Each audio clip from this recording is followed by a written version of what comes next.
thank you all for being here. I will answer some questions that you may have after, but first I want to acknowledge the special guests we have with us. As you know, we are moving closing some of the discussions that we have had on the legislation to honor the President of the United States vision for our country, to build back better. And you probably have an announcement, or shortly will, that the Budget Committee is going to be marking up the bill in a timely fashion, in time for us to send it to the Rules Committee for consideration. To that end, a very important part of all of this are the pay-fors, how we want to build back better in a way that is fiscally sound. This morning, we met with the chairs of the committee, Chairman Wyden and Chairman Neal, along with representatives of the White House. It was a great honor for me to welcome the Secretary of the Treasury, a person I have long admired, and to have the benefit of her wisdom and judgment in the discussions that we had. And Leader Schumer and I were a part of a discussion that he will report on. Mr. Schumer. Thank you. First, I would note, before just telling you exactly what happened, that Brooklyn is 2/3 of this podium. Exactly. Okay. So I'm just... But the Secretary has a connection to California, University of California, Berkeley. Fort Hamilton High School, James Madison High School. Okay. I have a brief sentence, and that is that the White House, the House, and the Senate have reached agreement on a framework that will pay for any final negotiated agreement. So the revenue side of this, we have an agreement on. Okay? Thank you. It's a framework, an agreement of a framework. Okay? Thanks. The President has given us a path for a better future for our country, a fairness and a justice, whether it's economic or environmental justice or whatever. I'm so proud of our members working it, writing the bills, having their own discussions about it all. Now, but the President put us on a course. We intend to stay the course and pass both of these bills as soon as possible. Any questions? Yeah, I probably should reward people who come here most, and then we'll go to others. Could you please elaborate on what Senator Schumer just said? He said that you have reached an agreement on a framework. Does that mean House Democrats and progressives and moderates have agreed on tax rates, how much this bill will cost, and a price tag? No, what we said was the House, the Senate, and the White House came to an agreement on how we can go forward in a way to pay for this. That means we're proceeding, that we've made great progress and we're proceeding. Yeah, no, but we now went further because there were some specifics. We are in a situation of lamb eat lamb. There's so many good provisions. What is affordable and what is effective and what gets the best results as soon as possible. So we made great progress this morning because it's in the writing. You know, you hear everybody coming out and talking about one thing or another, but we are writing legislation. And when you're writing legislation, you have to be specific. And this what took us a long way to a framework. Now, again, we always socialize what we're doing and see among some things what works better and what our actual needs will be. We'll get more estimates as to how much money comes in on certain things, but we know that we can cover the proposals that the President has put forth to build back better, his vision for our country, well beyond the BIF, the budget, what are we calling it, bipartisan infrastructure framework. I'm very excited about this. And again, it's all good. We had appropriations, a saying in appropriations, it's lamb eat lamb. But let me just tell you that, as you know, this week we passed legislation to keep government open and lift the debt ceiling to remove all doubt that the full faith and credit of the United States of America is not in question, as the Constitution of the United States says. The Congress has taken up a tradition of having to vote on that. There's some doubt as to whether that should be the case, but in the here and now, we put forth a proposal. The House Republicans voted against keeping government open, which we need to do by September 30th, and voted against honoring the full faith and credit of the United States of America. It's quite appalling because when Republican presidents were there, we always had bipartisan support for that. We sent that bill over to the Senate. Depending on what happens there, we will keep government open by September 30th, which is our date, and continue the conversation about the debt ceiling. Even but not for long, because any discussion even cast doubt. And when that happened before, when the Republicans threatened not to support the full faith and credit, when President Obama was president, even the doubt that they cast lowered our credit rating. It's not good for our country, for our families, and it has an impact on the global economy. So whatever it is, we will have a CR that passes both houses by September 30th. And that is, we're very pleased that in that same legislation, which the Republicans rejected, we had our assistance for the natural disasters affecting some of their own regions, which they voted against. But again, necessary to immediately meet the needs of the American people in time of disaster, as well as the legislation, the appropriations for Afghan evacuees to further welcome them to our country, meet their needs, and to do so in a timely fashion. We've gotten such a tremendous response from areas affected by Hurricane Ida, which is the focus of this legislation, to say, Ida struck, and you already are putting forth funding to make our communities come as close to whole as possible. Very grateful. Again, when we talk about the debt ceiling, we're not talking about future spending. It's important to note this is to pay the incurred cost. Last year, Democrats and Republicans together incurred costs for COVID that need to be paid for. This is a credit card bill that we owe. Under President Trump, only 3% of the debts, of the costs that we're dealing, only 3% have occurred under the Biden administration. This is largely under the Trump administration. And again, Democratic or Republican president, we have to lift the debt ceiling. So when Trump was president, he increased the debt by $7.8 trillion. Now, we take participation in the COVID expenses, but not the tax scam that added at least $2 trillion to the national debt. So again, we've done it before. We've worked in a bipartisan way. It's always been bipartisan, and that's how we want to keep it. Again, it would cost 6 million jobs, wipe out $15 trillion in household wealth, nearly doubling the unemployment rate to 9%, and increase borrowing costs for all Americans. It would be a catastrophe, and don't take it from me. But let me just quote Mitch McConnell when this came up during the Trump years. Mitch McConnell said the following. He said, Mitch McConnell stated that not supporting a debt limit suspension, okay, and this is what he said, ensures that Congress will not throw this kind of unnecessary wrench into the gear of our job growth and thriving economy. When Trump was president, they didn't want to throw a wrench, unnecessary wrench, into the gear of our job growth. Today, he's threatening to do just that.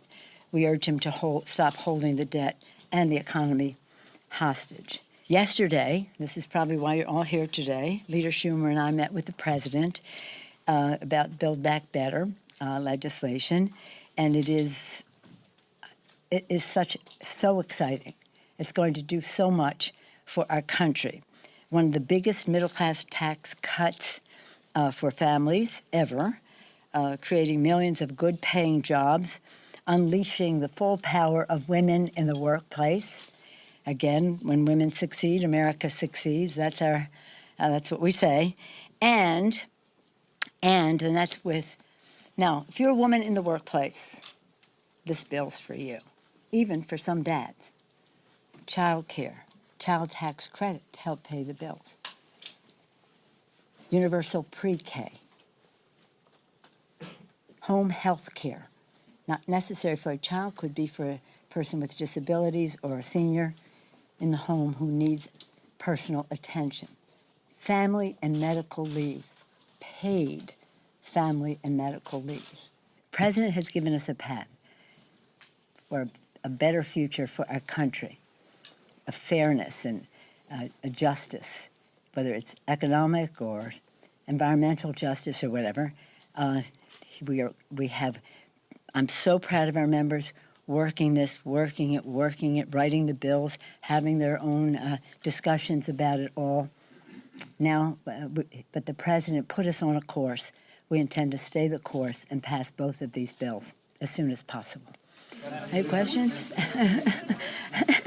Yeah, I probably should reward people who come here most, and then we'll go to others. Could you please first elaborate on what Senator Schumer just said? He said that you have reached an agreement on a framework that would framework, make negotiated settlement. Does that mean House Democrats and progressives and moderates have agreed on tax rates, how much this bill will cost, and a price tag?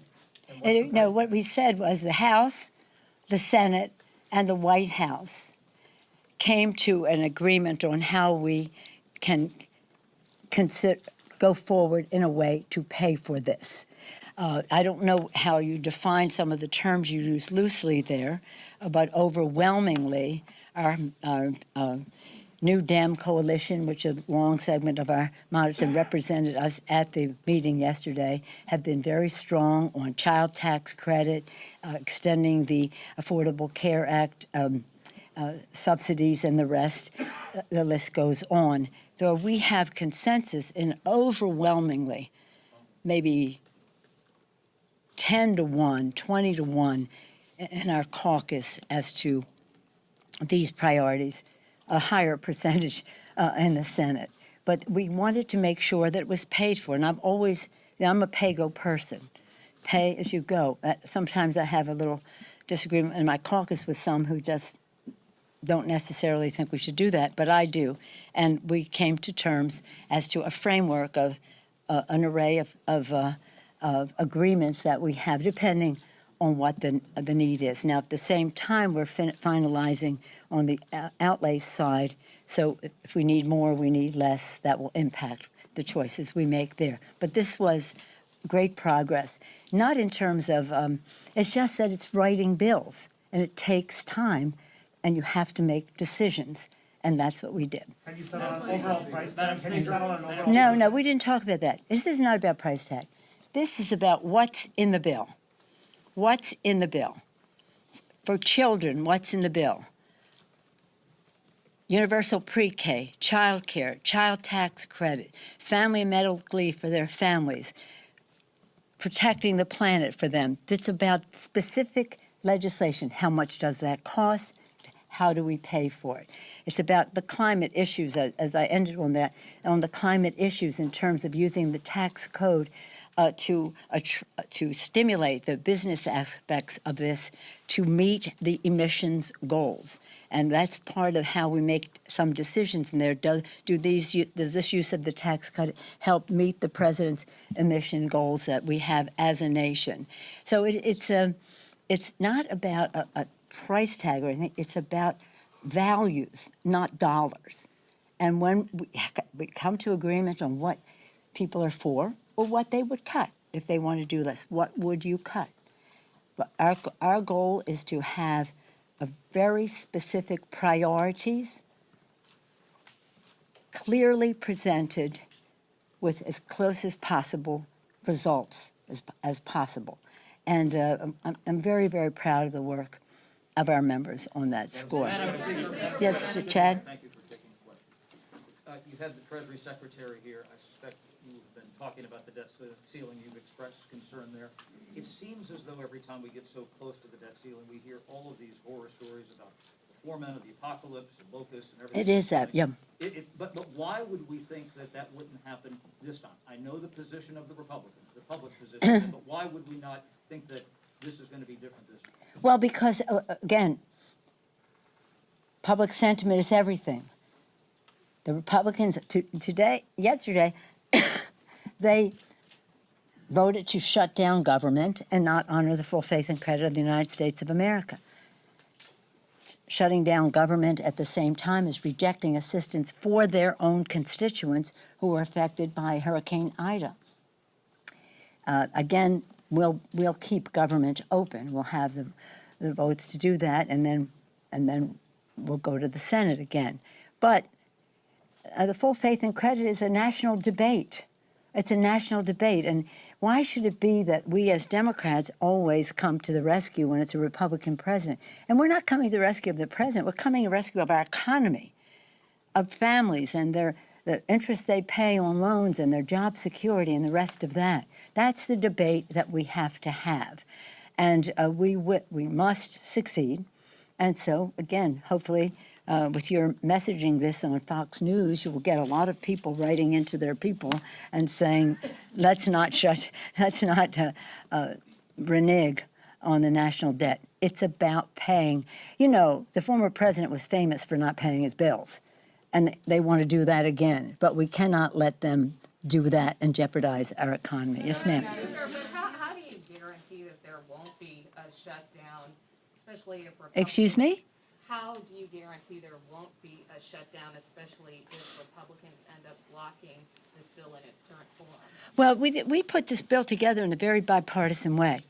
And then when we added the debt ceiling is when they said, you know, because Rosa DeLauro, our chairwoman, she very respectfully, I'm appropriator, so we have a certain culture of bipartisanship or finding solutions there. And it's a very bipartisan bill underneath the debt ceiling, so we don't think it will really be any problem to pass the legislation. Thank you, Madam Speaker. Yeah. With the announcement of this framework, are you confident that you have enough support within your own party to move forward with a vote on Monday? We take it one day at a time, but I'm confident that we will pass both bills. On Monday? Yes, sir. Madam Speaker, I just wanted to ask you about the Women's Health Care Protection Act. The Archdiocese of San Francisco Yeah. and the Archbishop of San Francisco warns that the bill is nothing more than a child sacrifice, and he calls on Catholics to fast and pray to defeat this bill. You're Catholic. Your reaction? Yeah, I'm Catholic. I come from a pro-life family, not active in that regard, different in their view of a woman's right to choose than I am. In my right to choose, I have 5 children in 6 years and 1 week. And I keep saying to people who say things like that, when you have 5 children in 6 days, 6 years and 1 day, we can talk about what business is of any of us to tell anyone else to do. For us, it was a complete and total blessing, which we enjoy every day of our lives. But it's none of our business how other people choose the size and timing of their families. The Archbishop of the city of that area of San Francisco and I have a disagreement about who should decide this. I believe that God has given us a free will to honor our responsibilities. Madam Madam Speaker? Speaker, Yeah. Madam Speaker, Yes, ma'am. Yes, ma'am. Are you saying with this new framework that the bill will not be $3.5 trillion? No, I'm not saying that at all. No. Are you guaranteeing that No. that this bill will be done on Monday? in time But for I'm this- not saying that. I'm saying we will bring our legislation forward as it's ready. We didn't say anything about what the framework was, the price tag. We're talking about the values contained therein. We are for the 3.5 number because that's the number that the President and the Senate sent us. We marked up to that, and now we'll go to the next step. But I think we're in a very good place. I've always been very calm about this because it's like it always happens the same way, all this bluster and this and that and who's there and who's there. But at the end of the day, we will be unified for the American people.